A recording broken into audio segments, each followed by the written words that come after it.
ഞാൻ കോളേജിൽ പഠിക്കുന്ന സമയത്ത് എൻ്റെ ഫ്രണ്ട് നോയമ്പുള്ള സമയത്തൊക്കെ കൊണ്ടുവരുന്നൊരു കറിയാട്ടോ ഇത്. അവർക്ക് ചിക്കനും മീനൊന്നും കൂട്ടാൻ പറ്റാത്ത സമയമല്ലേ അത്, അന്നപ്പോൾ ഉണ്ടാക്കുന്ന കേട്ടോ അത്. ഇതിന് വേണ്ടിയിട്ട് നമുക്ക് ആവശ്യമുള്ള സോയാബീൻ നമുക്ക് വെള്ളത്തിലിട്ട് വെക്കാം. വേഗം പെട്ടെന്ന് ആവണമെന്നുണ്ടെങ്കിൽ ചൂടുവെള്ളത്തിൽ കുതിർക്കാൻ വെക്കാം. അല്ലെങ്കിൽ നമുക്കൊരു അരമണിക്കൂർ 3/4 മണിക്കൂർ സാധാ പച്ചവെള്ളത്തിൽ കുതിർത്താൽ ഇതേപോലെ നന്നായിട്ട് കുതിർന്ന് വരും. അത്യാവശ്യം വലുപ്പത്തിലുള്ള ഒരു ഉള്ളിയും മീഡിയം സൈസിലുള്ള തക്കാളിയും അരിഞ്ഞിട്ട് നമുക്കൊരു കുക്കറിലേക്ക് ഇട്ട് കൊടുക്കാം. ഇതിലേക്ക് നേരത്തെ മാറ്റി വെച്ചിട്ടുള്ള സോയാബീൻ കൂടി ചേർത്ത് കൊടുക്കാം. സോയാബീൻ നന്നായി കഴുകണം കേട്ടോ. നന്നായി പിഴിഞ്ഞ് കഴുകിയതിന് ശേഷം കുക്കറിലേക്ക് ഇട്ട് കൊടുക്കാം.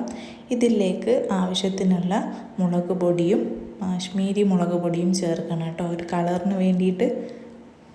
പിന്നെ മല്ലിപ്പൊടി 1 സ്പൂണും ആവശ്യത്തിനുള്ള മഞ്ഞൾപ്പൊടിയും ചേർത്ത് കൊടുക്കാം. പിന്നെ ഇതിൽ ഞാൻ പച്ചമുളക് ചേർക്കുന്നില്ല, പകരം കുരുമുളക് പൊടിയാണ് ചേർക്കുന്നത്. നാടൻ കുരുമുളക് പൊടിയാണ് കേട്ടോ ഇത്. പിന്നെ ഇതിലേക്ക് സമ അളവിൽ ചിക്കൻ മസാല, ഗരം മസാല, മീറ്റ് മസാലയും പിന്നെ ഉപ്പും കൂടി ചേർത്തിട്ട് അല്പം ഓയിൽ കൂടി ചേർക്കാം. 1/4 ഗ്ലാസ് വെള്ളം കൂടി ചേർത്ത് നന്നായി മിക്സ് ചെയ്തതിന് ശേഷം നമുക്കിതിലേക്ക് കറിവേപ്പിലയും കൂടി ചേർത്ത് കൊടുക്കാം. കറിവേപ്പിലയും മല്ലിയിലയും കൂടി ഞാൻ ഇവിടെ ചേർക്കുന്നുണ്ട്. എന്നിട്ട് നന്നായി മിക്സ് ചെയ്തിട്ട് നമുക്ക് 2 വിസിൽ വരെ കുക്കറിൽ വേവിച്ചെടുക്കാം. വെള്ളത്തിൻ്റെ അളവ് കൂടരുത് കേട്ടോ, കുറച്ച് വെള്ളം മാത്രം മതി. പിന്നെ സോയാബീനും പിന്നെ അതേപോലെ ഉള്ളിയിൽ നിന്നും വെള്ളം ഇറങ്ങും. അങ്ങനെ 2 വിസിൽ നമുക്ക് വേവിച്ചെടുക്കാം.